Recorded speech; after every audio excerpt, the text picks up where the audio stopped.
My name is Ryan Nerney. I'm the managing partner of the Ladera Ranch, California office of Tully Rinckey. My primary practice focus is national security law, as well as federal employment and private employment in California. As Brittany mentioned, today's webinar is going to basically be going over security clearance applications, what they are, what to expect when completing them, and the common pitfalls that I typically see in my practice that could potentially lead to some unfavorable adjudications. So as a disclaimer, obviously this is not intended to be legal advice. The views expressed in this publication are mine and do not imply any endorsement by the ODNI, the IC, or any other U.S. government agency. So what we're going to be talking about is essentially what is a security clearance, because I think everybody needs to know that. What are the different types of security clearance applications, because there are a few. We're only going to be talking about the main ones, the SF-85, the SF-85P, and the SF-86, which is the most common. Also what the importance of security clearance applications are and what essentially they're used for. The most common pitfalls when completing the application, and then essentially what happens after you submit an application. So first, what is security clearance? Security clearance applies to federal employees and contractors that require a security clearance or access to classified material. That doesn't necessarily mean that you have to actually touch classified material. Sometimes it just requires you to have one if you're working in a classified space or potentially could come into contact with classified material. There's an aspect as well as far as what a public trust is, which we'll get into in a second. But essentially, the security clearances, they're governed by executive orders 10865 and 12968. The typical ranges is confidential all the way up to a TSSCI, top secret, sensitive compartmented information, or compartmental information, depending on who you talk to. And this is started by the SF-86, which is the actual application, and then a subsequent interview. The way that it's determined if you should have eligibility for a security clearance is based upon the 13 adjudicative guidelines, which is found in the Security Executive Agent Directive 4, also known as the SEAD 4. And then essentially go into the adjudication, where there's an investigation, which starts with the SF-86. Then you go into the adjudication, which establishes if somebody should be eligible or have access to classified information, and would that be clearly consistent with the interests of national security in order to grant that eligibility. And then ultimately, there are some, depending on the circumstances and the agency, there are some appeal options for an unfavorable determination, depending on what you do. As I mentioned, a public trust, that's also an aspect. I kind of call it a glorified security clearance or a glorified background check. Essentially, it is a situation where you start filling out with an SF-85 or an SF-85B, depending on the level of public trust. There's non-sensitive, which is the SF-85, which is the lowest level you can get, or there's a public trust, which is a high-level public trust that typically requires you to fill out an SF-85P, which is just one tier below a SF-86. So a public trust, as I mentioned, is a step below a security clearance eligibility. A clearance denial or revocation doesn't necessarily mean that you will be denied a position of trust, but it could and will have an impact. Again, this is not a clearance. Some people consider it a clearance. Some people consider it, within that ilk. It's similar, and you do have to go through the same process. There are even aspects of where it's almost identical to the security clearance adjudication process. However, this could be granted based upon a simple criminal or credit checks. Especially if you're going for like a non-sensitive position. An SF-85 is definitely not as in-depth as an 85P or an 86. Sometimes for public trust, there are appeal options. It depends on what agency that you're trying to get the public trust for. Sometimes there's backdoor ways to deny somebody a public trust so they don't have to go through those processes. But for the most part, most agencies, I would say, do offer at least an opportunity to submit a written response if there are some concerns with granting a public trust. There's different applications, as I kind of mentioned before, for clearances, public trusts. The most common that we see, which is for security clearances or security clearance eligibility, is the SF-86. As I mentioned before, that is basically confidential all the way to a TSSCI.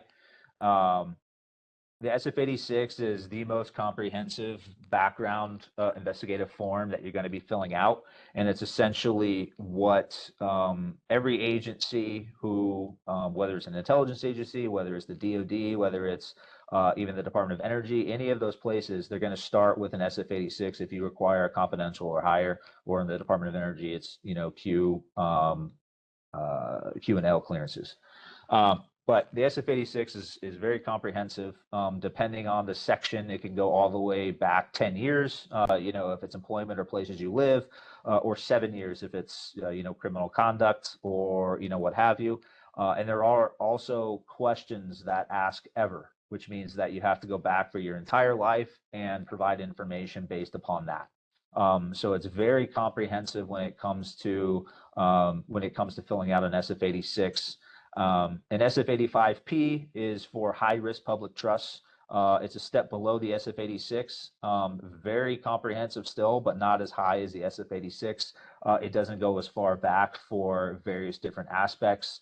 Sometimes it lowers the amount of information that you need to provide from, let's say, 7 years to 5 years or 10 years to 7 years. So, it definitely still is comprehensive, but it definitely doesn't go as far back as you would need for an SF-86. And again, that's for a high-risk public trust, so it's a position of trust. And most of the time, if you fill out an SF-85P and you're granted that high-risk public trust, if there's no issues or additional concerns, even if you have to fill out an SF-86 later on to kind of upgrade to a clearance, a secret, top secret, whatever, you should be fine as long as there's no additional issues. And then the final one that we're going to talk about is the SF-85. This is for a low risk public trust, non-sensitive positions. It limits the time frame significantly. Most circumstances are within the past year, sometimes are in the past 5 years. But it definitely is a lot shorter of a time frame, and it's a lot shorter of a form. It doesn't take as much time to fill out as an SF-86 and SF-85P would, but it definitely is something that is not as comprehensive. So the importance of applications, obviously, as I mentioned before, it's important to, specifically, I'll talk about the SF-86, but this goes for the SF-85P or even the SF-85. It's important to determine if you meet the characteristics of an individual who should have access to classified information, eligibility for security clearance, or even a position of trust. It's needed to ensure that that information provided is accurate and truthful, which is why there's various different aspects of the investigative process. Starts out with one, getting a sponsor so you can actually have a clearance. Number two, filling out an SF-86 or one of those other forms that we discussed, and then three, going through the investigative interview, which is essentially based upon all the information that you provided in the SF-86. So this information is needed to ensure that you're providing accurate and truthful information, and to determine, again, like I said, if you meet the characteristics of an individual who should have a clearance. It's also important that, and they can utilize other sources, I should say, to obtain information that's needed to complete the application. That goes both for you and for the government. Obviously, you can pull your credit report. You can, talk to family members if you need information from them to put them down. And then the government, the same thing. They can do a criminal background check. They pull your credit report for any of those types of clearances. And as well as for individuals filling these out specifically, it's important to ensure that you are meeting deadlines that are even provided by your security officer or agencies to ensure that you're timely processing these things. If you miss a deadline, most of the time, the agency will be able to request a new link for you to submit the information.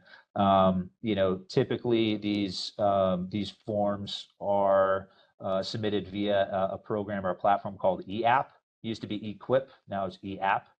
And that's kind of what they utilize now. And, you typically get a link and are able to fill it out online.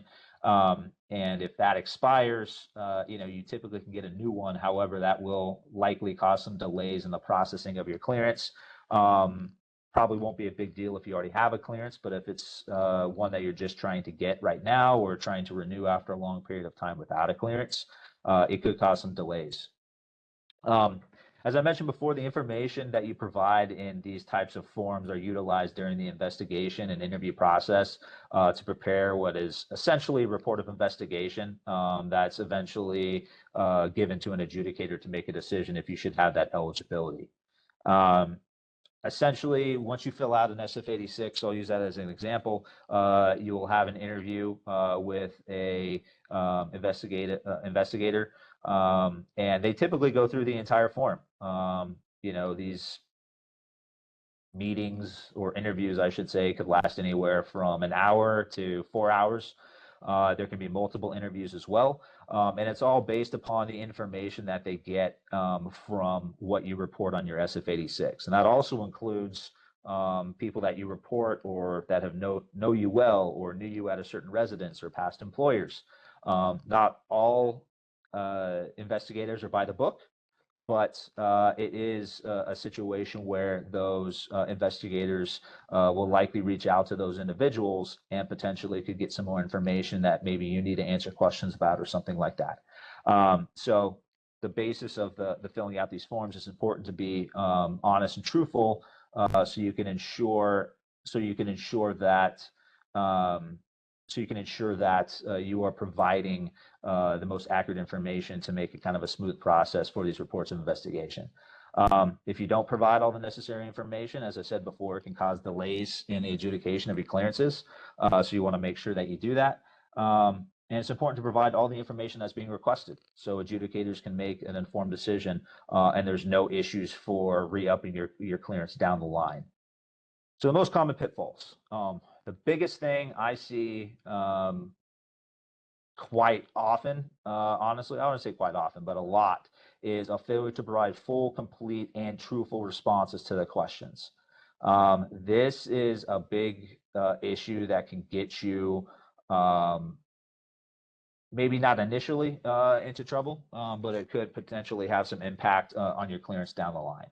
As I mentioned before, in order to determine the eligibility for somebody who has or should have a clearance, they need to determine the criteria of character is in line with the person who should have this access. And that comes with honesty, truthfulness, integrity, all those types of characteristics. So falsifying, intentionally omitting information, not answering the questions fully or truthfully could definitely have an impact on future adjudications.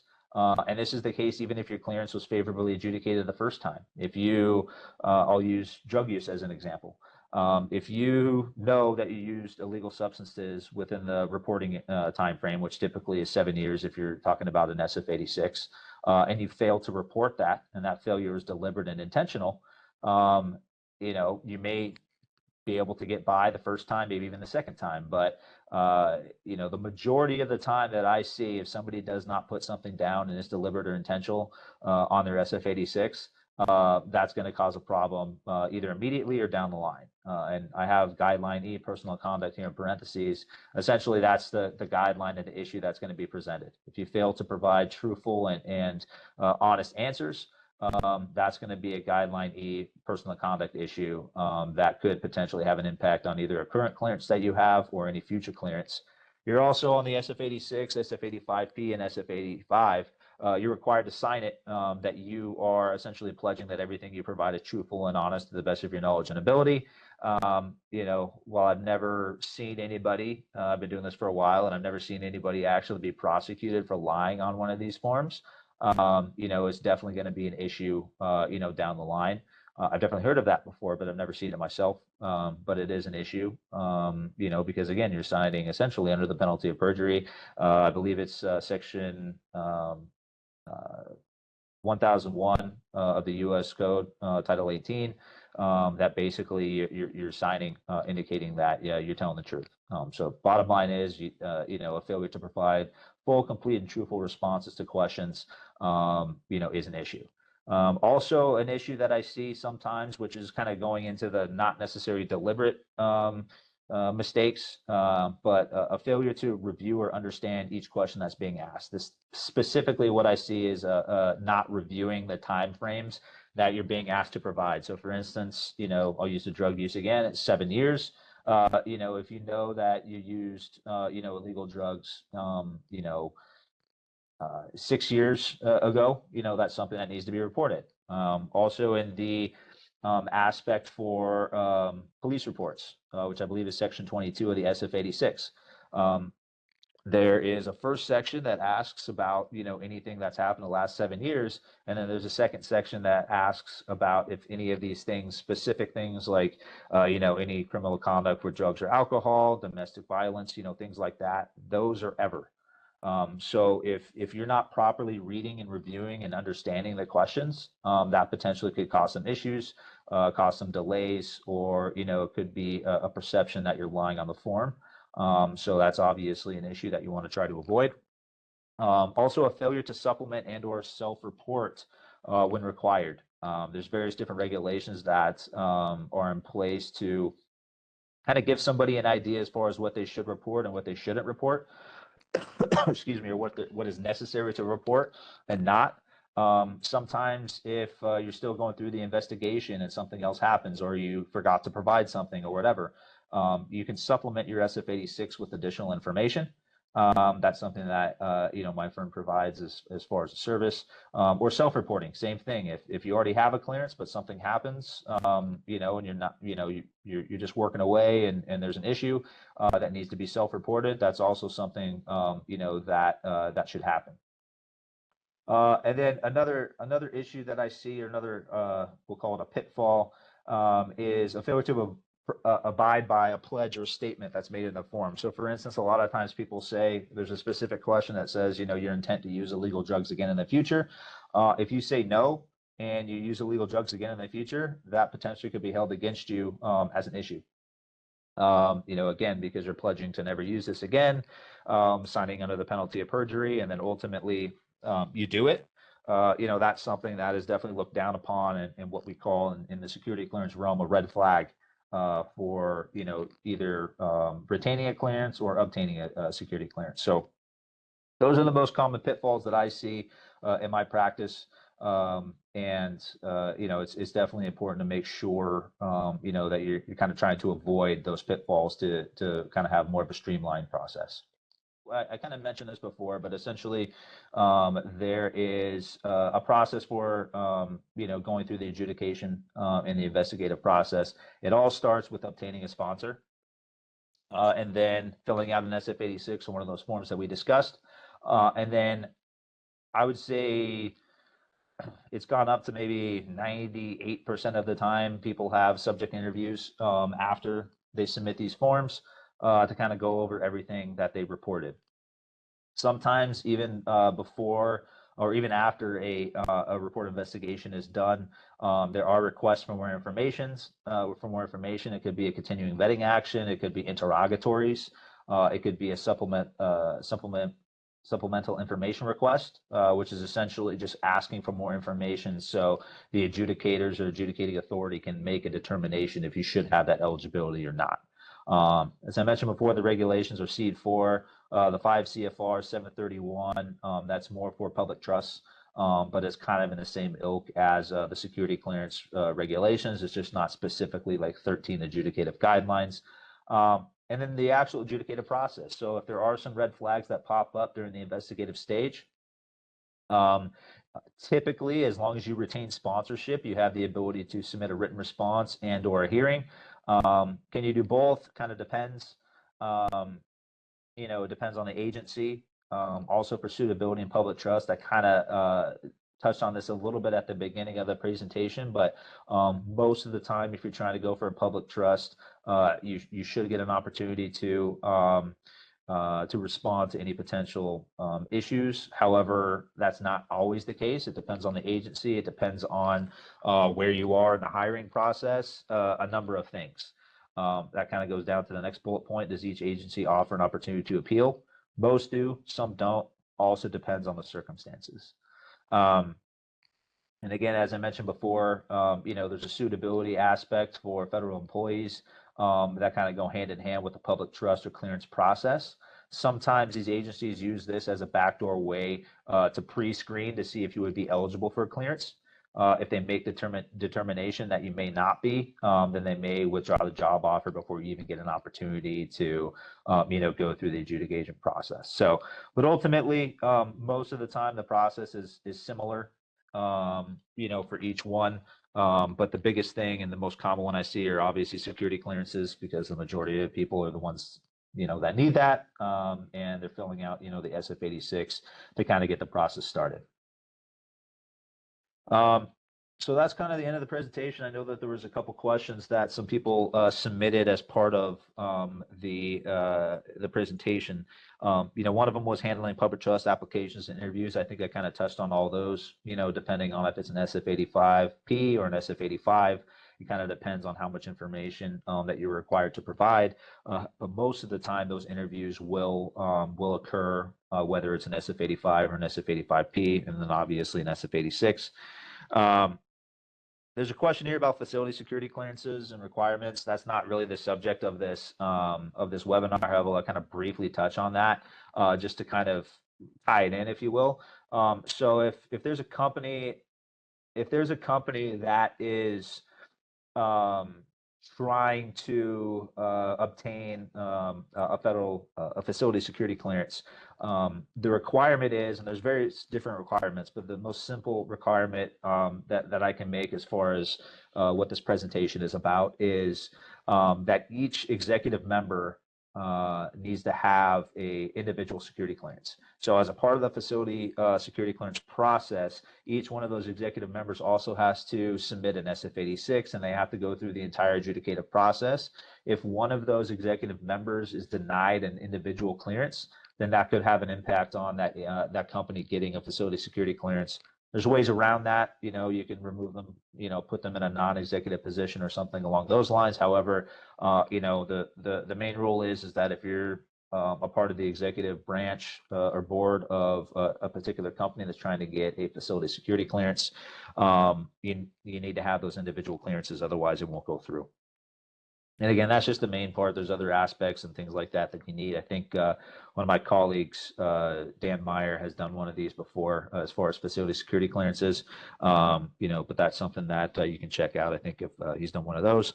Couple more questions. How can you get a security clearance without a sponsor? You can't. The very first thing you need to do is you need to have a security clearance sponsor. You need to have a company, an agency, a contracting company, a subcontracting company, whoever it is. You need to have a sponsor before you can get a clearance. If you don't have a sponsor, the clearance process is never going to start. Last question I have here, or the pre-submitted questions, I should say, they want to learn more about public trust and what kind of information they'll need to get.